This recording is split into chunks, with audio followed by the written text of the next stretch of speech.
Welcome back to the channel, guys. This is Abhishek. Today, I have a guest with us. He's my childhood friend, and now he lives in New Zealand. So, Saptashi, welcome. How are you, my friend? Good, good. How are you, Abhishek? Good to talk to you after a while. Yes. How has been up there? It's been pretty. It's been pretty interesting, man. Like these few months have been pretty interesting because, as you know, this year I started working, and especially like literally after joining work, we had to um, work from home for a couple of months, and then now things are back to normal, which is pretty good. But it's been pretty interesting couple of months because of the COVID situation, and pretty lucky that New Zealand handled this situation pretty well. So yeah, it's been pretty good. I know it's been pretty weird, right? So, but it's also very weird that you are kind of lucky because it's totally free, right? It's totally COVID free right now. Yeah.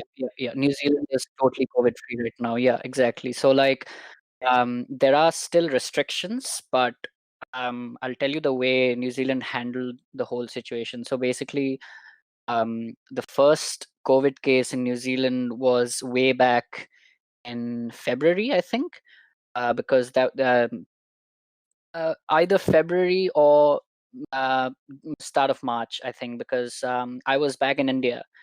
I didn't see you because you weren't there, but I wanted to.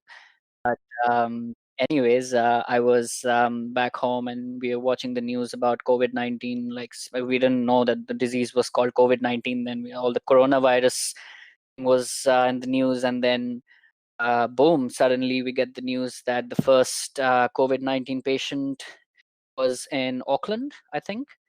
Um, and then the numbers started growing slowly. Traveling back was pretty scary because by the time I was coming back, I had also come through Singapore, and I think I came in like 20th Feb, if I'm not wrong. Yeah, 20th Feb. Um, maybe 15th, maybe 15th. Yeah. So that's the time Singapore was growing in the number of cases, and everyone was wearing masks and sanitizing themselves, and it was a tense situation, especially when you're traveling alone. It's pretty scary because you don't get to you don't see that every day, right, when you're traveling. And it's a long journey as well from India to New Zealand, because you have one stop you have to make, and that layover is minimum, say like 10 hours through Singapore. So staying in that airport, people were like taking temperatures, and they were like asking you questions about like, have you experienced any symptoms, or have you coughed, or do you have a cold, stuff like this. Then once I came into the border, they asked me the same questions in Auckland, like, have you experienced any symptoms? Have you been in any of these countries? Like China was in the number one list. Um, so that was okay, but I think after that um, weeks, I was pretty settled in Wellington. Things were going on pretty good. We started going to work. Everyone at work was pretty settled, but then the number of cases started growing slowly but exponentially. So we got our first COVID case here in Wellington, from an Australian man who at that time was traveling. Um, then he had contracted COVID from some event he had been to, and then he came to Wellington. So that's how it came to Wellington. And people were just scared because suddenly you see in the news that, oh, COVID's in Wellington now. And then we just looked up at the news, and the prime minister said, okay, so now is the time. We're going to start an alert level system, and within the next 48 hours, we'll be moving on to alert level 4, which is total lockdown, because number of cases were growing, and they were growing fast. So level 4 for us meant we all had to work from home. We all had to stay home most of the times because there was no option of going out. There was no option of going anywhere, in fact, because everything was closed. All the businesses were closed, all the public places were closed, and the facilities as well. So the streets were dead. We did. Except for essential services. So supermarkets were on, pharmacies were on, and the hospitals, of course, were on. But apart from that, we had to stay home 24/7, work from home as well. And then that went on for like, I think, 3.5 to 4 weeks. We had level 4. And during level 4, the cases just like increased rapidly day by day. And we didn't know what to do. We didn't know what to expect. And that's the thing, like, it's uh, something that is unknown, uh, that scares you the most because you don't know what the outcome will be. So for the first 2 to 3 weeks, the cases were shooting up every day, and we didn't have any deaths, but people were admitted in hospitals, and you'd see like um, evidence of clusters everywhere, and community transmission. There was a little bit community transmission because was a conference in Queenstown regarding Queenstown is in South Island in New Zealand, and that's like a tourist hub. So it's got a lot of like good, great outdoor stuff to do in Queenstown. So a lot of people visit Queenstown when they come to New Zealand, and so there was a farming conference over there, um, and there were like people from different places, and I think one person from Iran. Um, was infected, and within that cluster, pretty much 95% people were infected as well, and they came to know that after 14 days. So then alert level 4, we started seeing some improvements gradually. The cases started, we hit a peak, and then from next day onwards, the cases decreased by day. So that was something to look forward to, and people were just going crazy. Like you've experienced lockdown, total lockdown over there, Yes, right? Like how it yes. is. So it's totally crazy how it was implemented here. Like it was very aggressive. You could say like other countries we see they are requested to please stay inside. Here you have to stay inside. Yeah, like I mean, I totally understand that aspect because it's so we are lucky because people complied with those rules. And otherwise, looking at the population of New Zealand, looking at the medical infrastructure that is here, they won't be able to handle a pandemic like it hit Italy. Like it would have been similar to Italy. Like pretty much most of them would have died, or it would have been in a terrible state because we have 5 to 6 major hospitals in New Zealand, not enough to hold that many patients and treat that many patients. So it was important to go hard from day one, and I think that's what the Prime Minister did. It was a very good thing she did, and there was opposition. Trust me, there was opposition because businesses, there's a lot of businesses suffered a lot. Like place I used to work part time for at the dry cleaners factory when I was back in university. They fired literally 90% of their staff because they just couldn't survive. So at least one good thing was that supermarkets were open, so we could go and get groceries, but we had to get lined up. There was a limit of only one customer per household, and social distancing was to be maintained, and we had to wait in line for like 40-45 minutes, man, like on some days. So it was crazy. But I can imagine the situation back home. It'll be so terrible because some people like they don't even have an idea of what's going on. um they don't have access to facilities, and they would just treat it like, any other day, any other normal cold. It's not the case, right? Yes, the situation here is very dire because I mean the main cause is our population, man. 1.3 billion. Even if you have a stable healthcare system, it will still topple that. Yeah, There's so many people exactly. here, and for that, I think Prime Minister Modi, what he did was he implemented lockdown as early as he could Mm, and yeah, as harsh as it could be. Like the first 1 month was really harsh. Like no one could get up. No one. Did yeah. the population played a major part in this? Like it, New Zealand has 5 million 5 million people there. 5 million is the population, so it's comparatively very less. So was it one of that reason that they could implement this lockdown so efficiently? I think so. Yeah, that has to be one of the major advantages, I think, that this country's got. Because of the amount of people, I guess it's easier for the government to properly track everyone within the country, and they were able to contact trace pretty much most of the patients, most of the cases, COVID-19 cases, efficiently.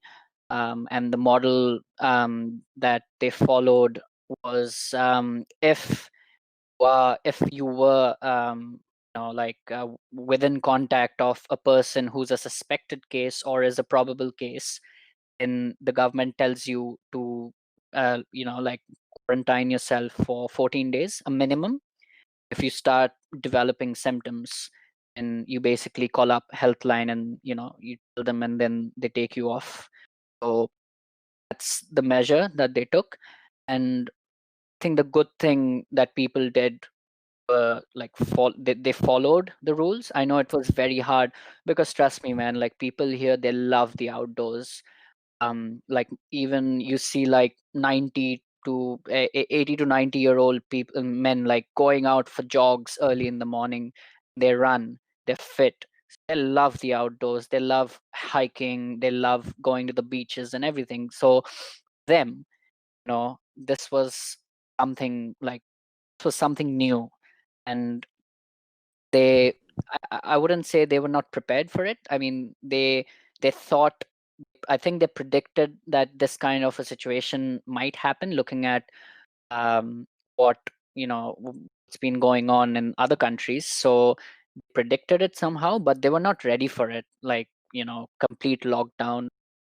But they handled the situation pretty well, I think. Most of the businesses did, but no, it was a bad situation for especially hospitality and tourism business, and especially for airlines, because in New Zealand, it's just one major airline company, that is Air New Zealand.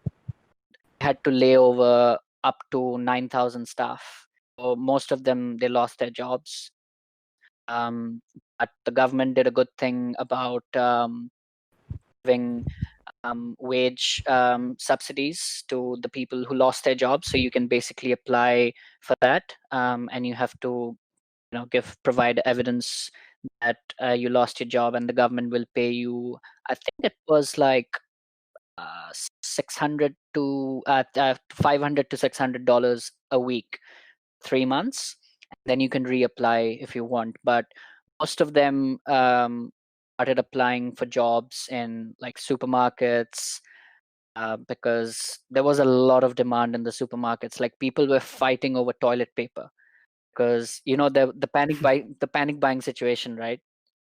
People, Gotta buy the TP. Gotta buy the TP. I mean, it was ridiculous, man. Like people were buying 10 packs of toilet paper, and the whole the aisle was empty. Like one day I went just to get food, some veggies. There was nothing left. And what this caused, the panic buying, this caused everything at the prices to go up, and the limited sale of these items to like say like one or two to each customer.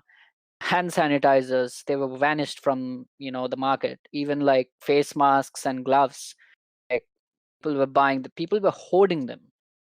You don't do that, right? Like, this is thing that was advised to people, that supermarkets will be open. Please don't panic buy. Hey, people people don't listen. So that was the situation, and it was terrible for a while. But I mean, we can't blame them. yeah, exactly. It's Like, a yeah, pandemic. yeah, Everyone got scared. yeah, You yeah, buy things. It happens. The thing is, I want to know what's your story. You were there while this pandemic was there. How was your day, daily to day life? How was it? What did you do? Where you went? Did so you went out? during level 4, basically, I like, my day would be like this. On a weekday, I would get up, would sit on my desk, start work, and then work till the end of the day, till like 4:35, from 8:30. Take a lunch break in the middle, I guess. Watch a movie for an hour, or watch a show. I was watching The Big Bang Theory, rewatching it, Oh my God. because I was bored and had nothing to do. So that, and then towards the end of the day, I would cook something which I haven't cooked before. So I learned how to make biryani. I learned how to make cupcakes, croissants. Um, we made brownies as well. So a lot of different cookings, because all the restaurants and everything was closed. So we had to make best use of what we can. And then the good thing I did was I worked out. Did exercises every day. I still do, in fact. So I think the lockdown has made me fitter. Um, so yeah, basically would work out for an hour, do like home exercises, and then basically talk to friends and family. And during the weekend, basically do nothing because I had nothing to do. Couldn't go out. As soon as level 4 was lifted and we came into level 3, some public places were opened. Like, you could go into, could get takeaways from restaurants, and you could go and visit playgrounds, but you still had to maintain physical distancing. So I took the opportunity to go out for walks, especially during my lunch break, because in Wellington, there's an area in a central city called the um, Harbor. Lincoln Harbor it's an iconic place, and it's like it's in the middle of the city, overlooking the mountains and everything, and the inter-island ship that comes that transports goods and passengers between the cities. It goes off from there.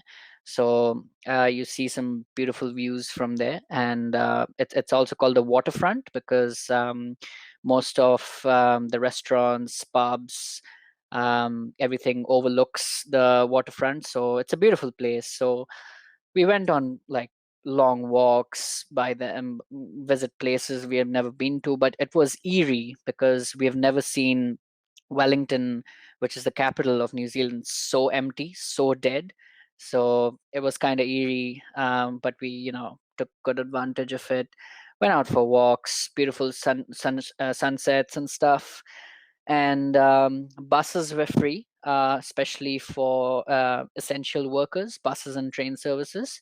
So we took the bus, went to like different suburbs at level 3, but couldn't go far off. So and level 2, most of the places were opened, apart from I think public service gatherings like churches and mosque services. Apart from that, everything else was pretty much open.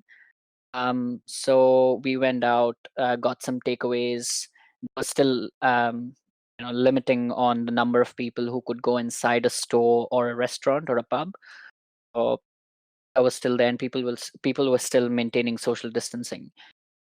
And then now it's level 1, so it's basically back to normal. So it's great to go back to the office, especially after 3 months of working from home, because initially it was really good, to wake up at 8:25 and sit on your desk at 8:30 just to attend a meeting, and then have lots of meetings over the day just to talk to people and see how they're going around, because it can hit you real hard when when you're used to seeing so many people, and then suddenly it's just you staring at your computer within 4 walls of your house. um, Now that things are getting back to normal, much back to normal life, I guess. It's normal. The only positive thing I've ever done during the lockdown: eat, sleep, and play PUBG. That's it. Like I mean, you can't do much, right? fitness, bad. Yeah. Oh my god. Cooking, come on, I don't even go into the kitchen. That's a different I thing. Oh mean, my god. you have to find something, to spend time. Otherwise, it's just boring, man. Like, I tried painting, I tried drawing, but I'm really horrible at that. So I gave up. Tried lots of things, like tried writing, tried reading, but not my cup of tea. So yeah, basically. Oh, I know how to make barista coffee now. Um, Oh my god. because Do you know Dalgona? Because that exploded here. I know, yeah, I know that exploded in TikTok, right? Oh my God, like Yes. everyone's Oh my been god. making that. Yeah. I can make something similar to the Dalgona coffee. So basically, I guess in the Dalgona coffee, you pour the froth over the espresso, right? Yes. Yes. The other way around. I guess you pour the espresso over the froth, the milk froth. It works because I've seen the videos, but many people do it differently, right? Yes. Yes. I don't know. There's literally like so many variations, so many Yeah. styles. Apparently, It's pretty easy. Like, if you ever want to make some good coffee for yourself, man, this is what you do, right? This is what you do. Like, people love their coffee here, and it's pretty good to see like people being passionate just for like simple things like coffee. So what do you do? Make an espresso, right? Instant coffee, hmm. sugar, boiling hot water, say like half a cup, and then let it sit there for say like a minute or two. And then if you have an airtight bottle or jar, and you take that, warm some milk in the micro or in the saucepan, whatever, then shake the milk in that jar. It has to be airtight, because the more you shake it, the frothier and thicker the milk gets. And then as soon as you've done that, let the milk sit. Sorry, excuse me. Let the milk sit for a bit. Then you basically pour that thick milk into your espresso mix, and you kind of like make circles. And then when you make circles, it makes like patterns and stuff. And then once you fill, say, like most of the cup, you to the bottom of the cup and draw a straight line. That's how baristas do it. So I've been trying to perfect that, but it's really hard. But hopefully, in a couple of days, with some more practice, I'll be able to make a perfect cup of coffee for myself. My god, guys, you just got a tips. You got tips how to make a barista. So It's a good skill to have. it's good. But I want to know one thing. So you said you had 4 phases, right? 4 phases in your lockdown. For So alert how was it levels. divided? How 4 levels? How was it divided?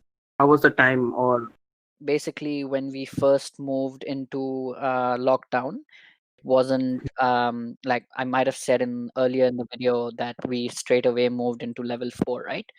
So uh, no no which was the the date? time frame. Okay. Which I think lockdown started possibly March, yeah. 23rd March, month? we moved into alert level 3 first, because, sorry, alert level 4, because what happened was cases were growing like pretty much instantly every day, exponentially. And so we first moved into alert level 3 for a period of 48 hours, right? So that during that Hmm. time, businesses and people can get used to the whole new normal. So we had 2 days to prepare for total lockdown in level 3. So after 2 days of level 3, we was gone straight away into total lockdown. And then I think level 4 lasted for maybe 2.5, because the whole aim of this alert level model was to flatten the curve of the number of cases. So it was the model, basically, I think each country is following this. So basically, once you hit the peak, the number of cases start to drop gradually. So basically, that's flattening the curve. And I think we did that by mid of level 3. And we had, I think, around 1,000 and let me have a quick look. COVID-19 NZ cases. I'm sorry, I'm not really up to date with information, but we had 1,154 confirmed cases, with 1,132 recovered and 22 deaths. And most of the deaths have been from like elderly people, from a rest home. So yeah, most of them who passed away sadly were elderly people at rest homes. So we managed the situation pretty well. And if you noticed, like Australia, I think they opened up their borders and um, most of their businesses pretty early, and there was a second wave that hit in Australia as well. So we wanted to prevent that because you don't want to go back to total lockdown again from level 2, right? Yes. So Yes. I guess that was the whole idea of it, just to flatten the curve and go early and go hard. So recently, Jacinda Ardern was in the news a lot. First of all, she declared New Zealand COVID free. I want to know this thing. What was the step she took to during this pandemic and even before the pandemic? Like from 2017, we are hearing stories about how this woman revolutionized New Zealand, how she added jobs, how she added healthcare, immigration, and all these things. So you are there for quite a some time, right? For four years, I guess, four Years. 5 years. Yeah, 4 years. And so you basically were there during her administration. So what do you feel about her? So first of all, our party, Labour Party, has done a lot for especially people with real low income, because they had this ideology of increasing the minimum wage of New Zealand by think 20 a dollar every year, right? So when I first started working part time, I was paid the minimum wage, which was $15.25 at that time. I'm talking about 4 years ago, 2016. So by then, till now, minimum wage has gone up to $20 per hour. Yeah, per hour. So that was a change because minimum wage was never increased. It was increased, I think, by like every 2 to 3 years when Labour wasn't in power, when National was in power. So it was a change that she did was after the attack of after the Christchurch mosque attacks. She changed gun laws. So basically, now you can't buy a semi-automatic weapon, right? Which was used in the terrorist attack. So she's also banned plastic bags. So before, when I first came in 2016, yeah, pretty much all the places, supermarkets and dairies and stores would offer plastic bags for free, but she banned it. So she is she's pretty much banned it everywhere. I think only there are like very few places that do offer plastic bags, but even if they do, they charge money for that now. um, and has changed sexual and domestic violence laws as well. Action on refugees. So New Zealand's refugee quota increased to 1,500 from 1,000 in 2020, and she had made this announcement 2 years ago. Also, she has implemented the zero carbon bill, which is enshrine its Paris climate change targets into law, boasted cross-party support. So Yeah, basically, that is the thing. yeah, That is the thing that Canada, Justin Trudeau said that we will be the one to do it, but out of nowhere, New Zealand comes and said, "Did it, bitch. You couldn't do it. You said we will do it, and we did it."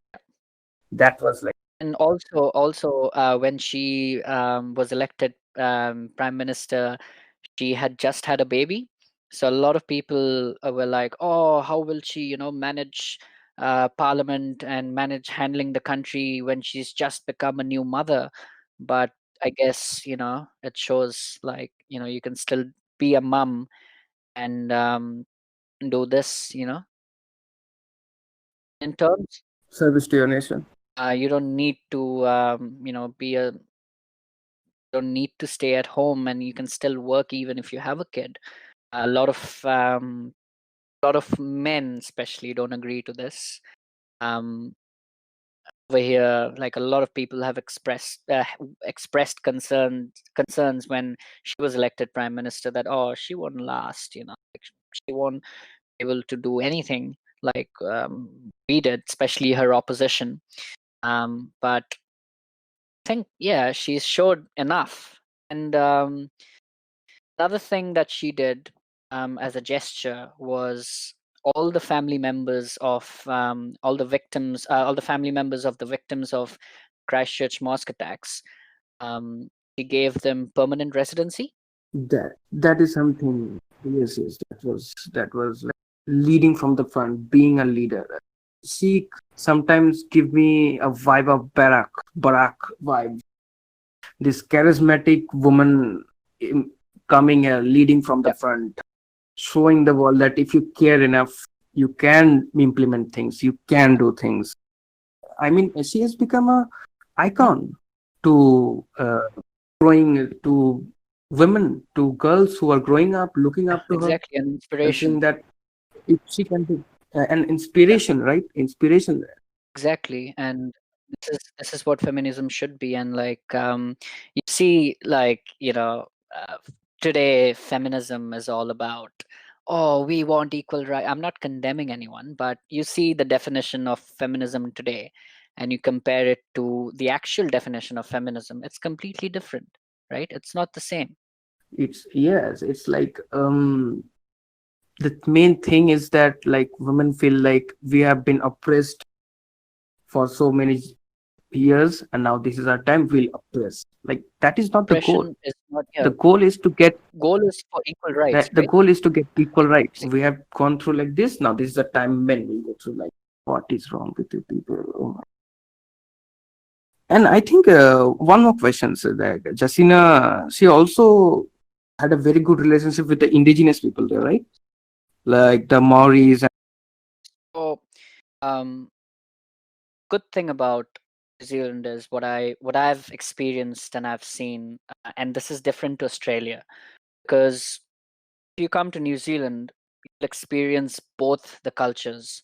You'll experience the white culture, and you'll experience the Maori culture. And people, especially white people, like everyone here, they have embraced Maori culture as their own. So Maori is like a second language here. Basically, Maori, it's the language Maori is called Te Reo Maori. Te Reo Maori is taught in schools now. You learn about Maori cultures and values. All the historic places are preserved. Maoris get benefits from the government as well. Whereas, and you'll see like them, like, basically, they're not known as indigenous people. They're the actual people of New Zealand.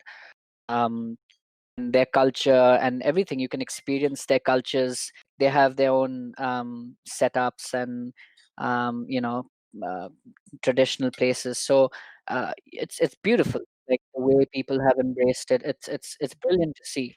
You know, like in the indigenous people, uh, aborigines, they're treated like scum. Like you can actually, as a white person, you can actually, you know, commit crimes against an Australian aborigine and get away with it. A few days, not a few days actually, a while ago, um, a security company, they arrested an Australian aborigine man, and they were taking him to a prison. And then it was like, maybe it was Australian summer, so like 48, 47 degrees. Um, so the truck that was used to transport him to his prison, it was fully metal. He basically was boiled alive in that metal truck, and he had like degree burns in his chest and arms and everything, and he died of a heat stroke. And God, yeah, horrible, and the horrible. government and the police were like, we can't do anything about it because, you know, there are laws, and laws are laws. So there is a lot of white supremacy in Australia. There is a bit in New Zealand as well, especially in Christchurch, but not much. There is. Racism exists everywhere, and it's an unfortunate truth. But yeah, it does. It's horrible. When you face it, um, it's just, it's absolutely like horrifying, and it's not a good feeling. Did you face it as an Indian I mean, immigration, I right? mean, I did.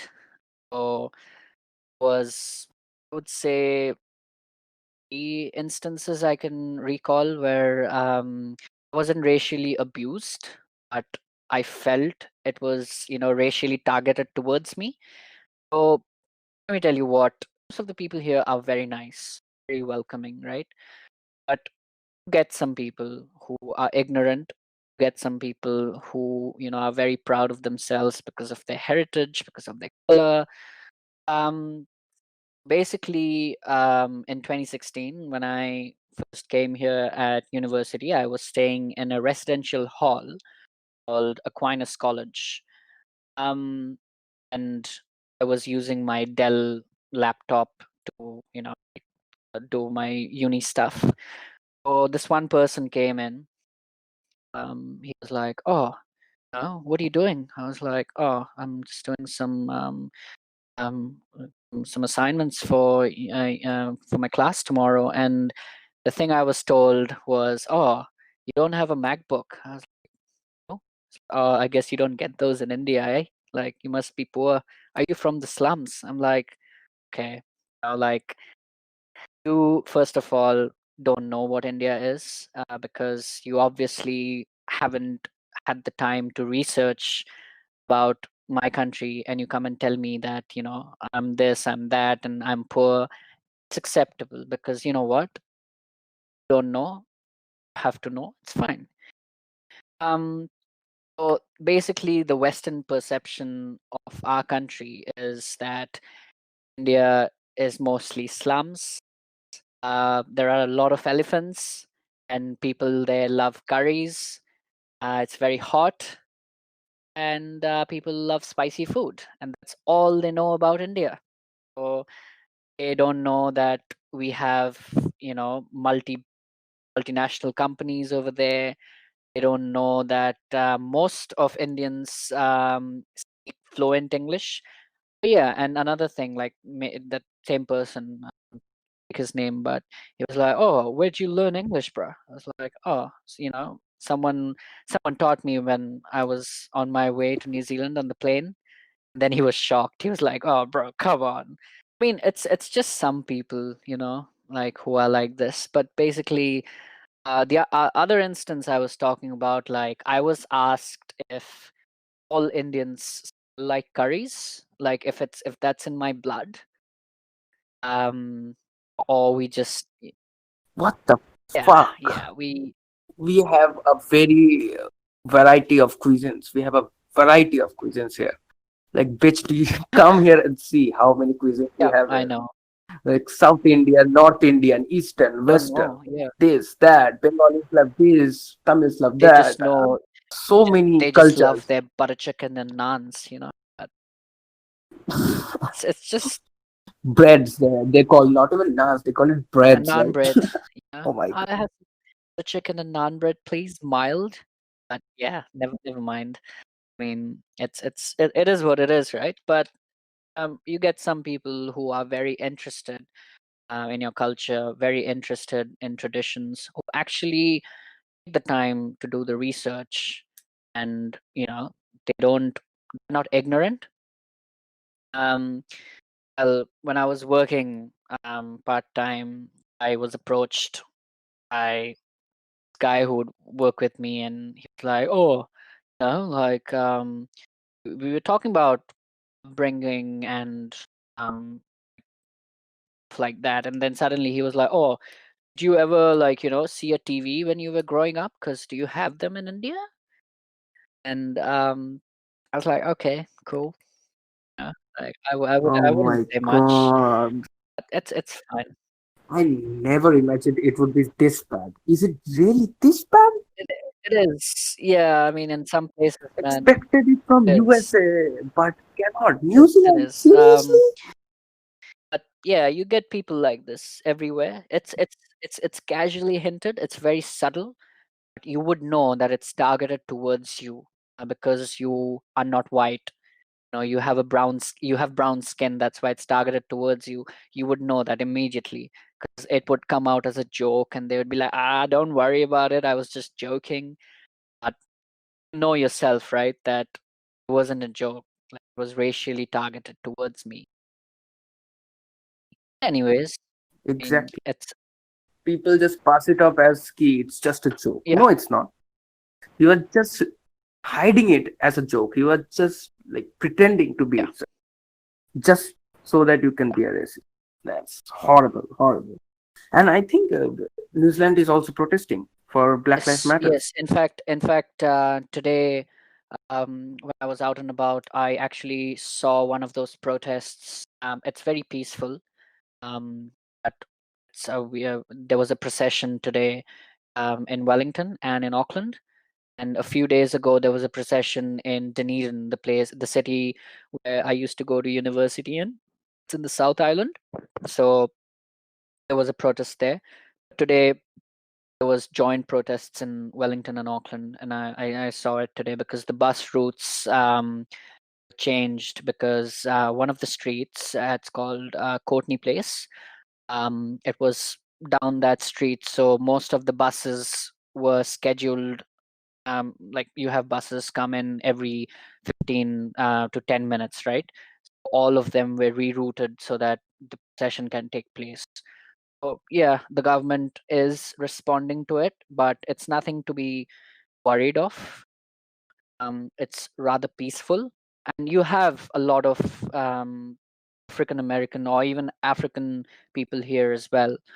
Um, so they've taken it very seriously. It's actually a very serious matter as well. Like, we've seen police brutality, towards African or African American people for a while now. It's nothing new, but this was something that got blown out of hand just because of firstly how the president decided not to do anything towards it, and looking at the current situation in the United States, it's just terrible. Thank you for coming to our show. No worries, bro. Thank you so It much. was lovely to Uh, have you here. It It was was an lovely to have you honor here. to be part of the show. You guys are doing a great job, and hope you guys keep doing this, and wish you all the best. Thank you, brother.